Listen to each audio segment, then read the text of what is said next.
봉독하도록 하겠습니다. 오늘 말씀 욥기 20장 1절에서 29절 말씀까지입니다. 제가 말씀을 봉독하도록 하겠습니다. 나아마 사람 소발이 대답하여 이르되 그러므로 내 초조한 마음이 나로 하여금 대답하게 하나니 이는 내 중심이 조급함이니라. 내가 나를 부끄럽게 하는 책망을 들었으므로 나의 슬기로운 마음이 나로 하여금 대답하게 하는구나. 네가 알지 못하느냐. 예로부터 사람이 이 세상에 생긴 때로부터 악인이 이긴다는 자랑도 잠시요 경건하지 못한 자의 즐거움도 잠깐이니라.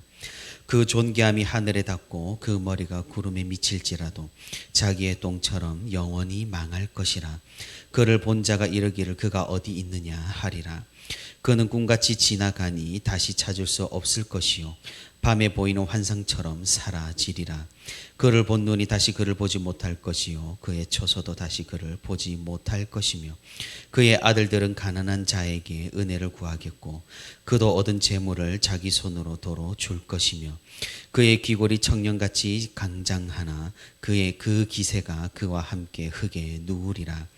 그는 비록 악을 달게 여겨 혀 밑에 감추며 아껴서 버리지 아니하고 입천장에 물고 있을지라도 그의 음식이 창자 속에서 변하며 뱃속에서 독사의 쓸개가 되느니라. 그가 재물을 삼켰을지라도 토할 것은 하나님이 그의 배에서 도로 나오게 하심이니 그는 독사의 독을 빨며 뱀의 혀에 죽을 것이라. 그는 강 곧 꿀과 엉긴 젖이 흐르는 강을 보지 못할 것이요 수고하여 얻은 것을 삼키지 못하고 돌려주며 매매하여 얻은 재물로 즐거움을 삼지 못하리니 이는 그가 가난한 자를 학대하고 버렸으며 자기가 세우지 않은 집을 빼앗음이니라. 그는 마음의 평안을 알지 못하니 그가 기뻐하는 것을 하나도 보존하지 못하겠고 남기는 것 없이 모두 먹으니 그런즉 그 행복이 오래가지 못할 것이라.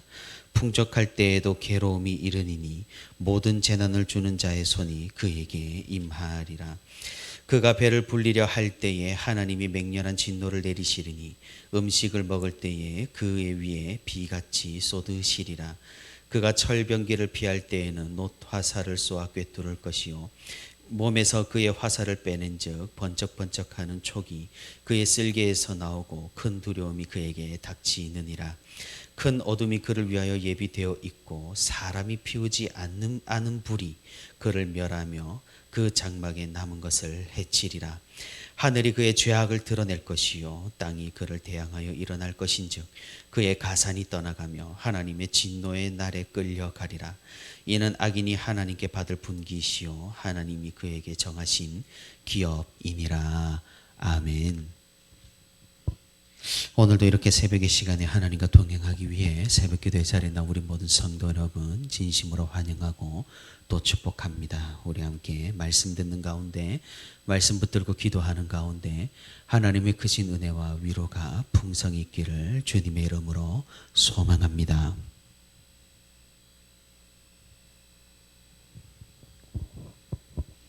이 주 전에 교회 학교 초등부에서는 야외 예배를 드리러 나갔었습니다. 작동에 있는 부천식물원 뒤쪽에 공원에 가서 아이들과 함께 자연을 만끽하고 또 하나님을 찬양하고 함께 예배를 드리고 또 신나게 뛰어놀았었습니다. 아니나 다를까 아이들의 체력은 대단했습니다. 2시간을 넘게 그렇게 뛰어다니고도 여전히 팔팔해서 더 놀자고 난리도 아니었습니다.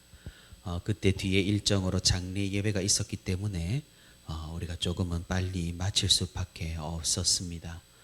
아이들은 굉장히 아쉬워했지만 다음을 기약하면서 무사히 야외 예배 모든 일정을 마칠 수가 있었습니다.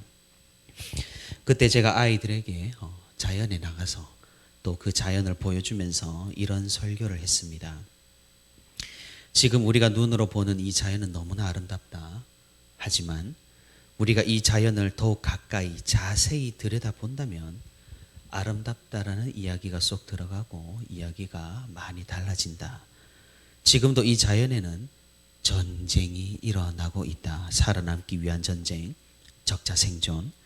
지금 환경에서 가장 적합한 존재만이 살아남을 수 있는 그런 생존 경쟁이 굉장히 치열하게 벌어지고 있다고 말입니다.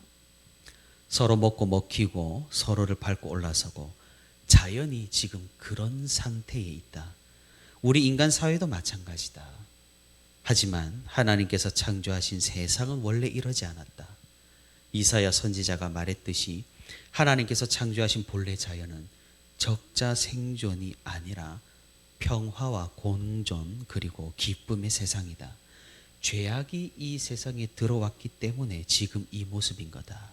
그러니 우리는 꿈을 꾸어야 한다. 하나님의 세상을, 하나님의 나라를, 하나님의 사랑으로 뒤덮인 평화의 나라를 말이다 라고 제가 이렇게 주제를 가지고 자연을 보여주면서 아이들에게 설교를 했습니다.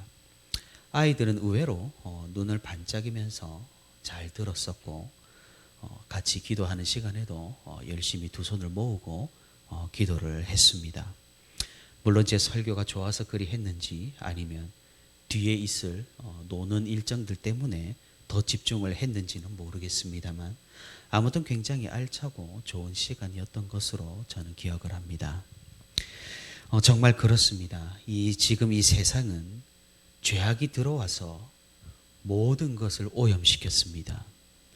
우리 사람도 모든 부분에서 이 오염이 들어섰습니다. 우리의 감정도, 우리의 이성도, 우리의 영혼도 이 죄악이 잠식했다라는 것입니다. 그러니 이 세상 가운데서 누가 살아남겠습니까? 가장 적합한 자가 살아남습니다. 가장 적합한 자가 성공하게 됩니다. 가장 이 세상에 적합한 자가 모든 것을 차지하게 된다라는 말입니다. 제가 무슨 말을 하고 있습니까? 이 세상에 가장 적합한 자, 다시 말해 악인이 성공할 수밖에 없는 구조로 이 세상은 돌아가고 있다라는 말입니다. 우리는 권선징악을 꿈꿉니다. 하지만 세상은 그리 녹록지가 않습니다. 결국 악인이 성공하고 악을 저질러야 살아남으며 악과 함께 해야 이 세상에서 살아남을 수 있는 그런 시스템입니다. 이 공식은 타락 이후로 계속해서 적용되는 무시무시한 법칙인 것이죠. 이 법칙에 수많은 선한 사람들이 희생되었습니다.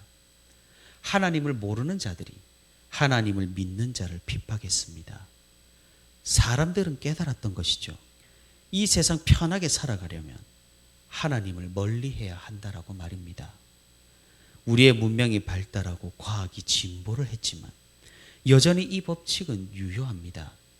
세대가 거듭할수록 믿음이 옅어지고 교회의 위기가 오는 이유가 바로 이것입니다. 하지만 믿음을 가진 우리는 알고 있습니다. 우리는 믿고 있습니다. 하나님께서 이 세상을 그냥 이대로 두시지 않는다라는 사실을 말입니다. 하나님께서는 세대에 걸쳐서 특별한 사람들을 남겨두신다라는 사실을 말입니다. 이 세상의 법칙에 휘둘리지 않고 하나님의 나라 가운데 살아가는 사람들을 남겨두십니다. 그 사람들을 성경이 말하기를 세상이 감당하지 못하는 사람들이라고 말합니다. 또한 하나님께서는 특정 세대에 특별한 은총을 부어주십니다. 특정한 세대에 있어서 부흥의 불길이 일어나게 됩니다. 그래서 명맥이 끊길 것 같은 이 믿음이 결코 역사 가운데서 끊이질 않게 하나님께서 다스리고 계시는 것입니다. 오늘 우리가 읽은 본문의 말씀, 욥의 친구인 소발이 고백하는 악한 자들의 비참한 이 최후를 우리가 믿음으로 아멘하고 믿음으로 받아들일 수 있기를 바랍니다. 악인의 끝은 비참함이고 그들의 마지막은 처절한 지옥입니다. 오늘 본문 7절의 말씀처럼 악인들은 자신의 배설물처럼 영원히 망할 것입니다.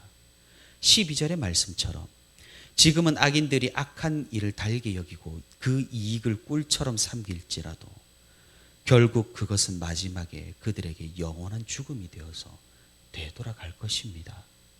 17절의 말씀처럼 악인들은 하나님께서 베푸시는 영원한 은혜인 꿀과 엉긴 젖이 흐르는 강을 보지 못하고 이것들은 선한 사람들의 보상이 될 것입니다. 마지막 날에 그리 될 것입니다. 우리는 이 소망 가운데 살아갑니다. 욥의 친구 소발의 이런 고백은 우리에게 이 세상을 살아갈 힘을 주기도 합니다. 선한 자들이 살아남기에 험난하고 힘든 세상, 우리는 하나님의 신원하심을 믿으며 오늘도 믿음 가운데 소망을 가지고 살아내는 것입니다. 그런데 우리가 이 말씀을 받을 때 유의할 것이 있습니다. 이것은 언제까지나 마지막 날에 영원히 완성이 될 공식입니다. 지금 세상에서는 너무나 복잡하고 너무나 혼란스럽기 때문에 우리는 이 공식을 일반화해서는 곤란하다라는 말이죠. 하나님께서 악을 일시적으로 허용하심으로 말미암아 우리가 고통을 받을 수가 있다라는 겁니다. 선한 사람들이 정말로 고생만 하다가 그의 인생이 끝날 수도 있다라는 겁니다. 그렇기 때문에 우리는 신중해야 한다라는 것이죠. 이 소발의 말들은 전체적인 관점에서는 일리가 있는 논리이지만 욥에게는 적용해서는 안 되는 것입니다. 악인은 멸망을 당하고 심판을 당하지만 심판을 당하는 것처럼 보인다고, 멸망을 당하는 것처럼 보인다고 그 모두가 악인이 아니라는 것을 우리는 또 명심하고 명심해야 합니다. 소발은 그런 점에서 오히려 옳은 말을 하고 있지만 오히려 죄악을 범하고 있는 셈입니다. 욥의 반박에 스스로 분개하여서 욥을 악인으로 몰아가고 있기 때문입니다. 오늘 본문 4절과 5절을 보시면 네가 알지 못하느냐, 예로부터 사람이 이 세상에 생긴 때로부터 악인이 이긴다는 자랑도 잠시요 경건하지 못한 자의 즐거움도 잠깐이니라 라고 말하며 욥을 악인으로 확정하고 이 말을 이어가고 있는 것을 살펴볼 수가 있습니다. 그리고 26절과 27절에서는 더욱더 직접적입니다.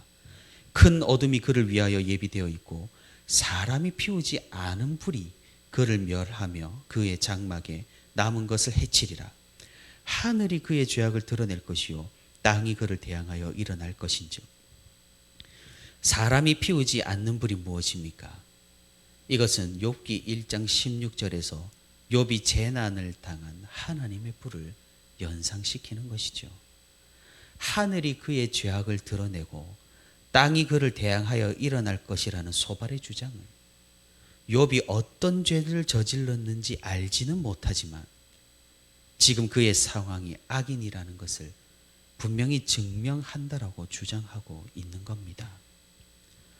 사랑하는 성도 여러분, 우리 가운데 갑작스러운 몰락과 고난을 당한 사람을 보게 되더라도 혹은 그 사람이 나와 관계가 좋지 못하여서 불편한 감정을 가지고 있다 하더라도 우리는 이렇게 1차원적인 생각을 멈추어야 하는 겁니다.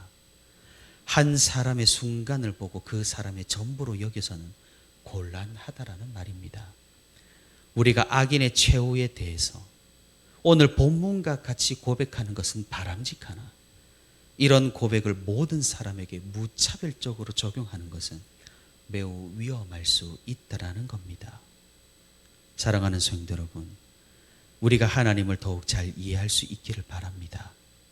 그리고 동시에 우리가 하나님께서 요나 선지자를 통하여 이교도 도시였던 니느웨를 회개시키고 구원하셨던 그 일을 기억할 수 있기를 바랍니다. 우리가 정죄와 판단의 신앙이 아니라 겸손과 중보의 신앙을 가지고 하나님의 그 긍휼하신 마음을 품어서 균형 있는 신앙생활을 할 수 있기를 바랍니다. 오늘도 인류 모두를 구원하시기를 원하시는 그 주님의 마음을 가지고 악이 아니라 선으로 이 세상을 살아가며 또한 판단이 아니라 긍휼로 세상을 바라보는 저와 우리 부천시민교회 모든 성도가 되기를 주님의 이름으로 소망합니다.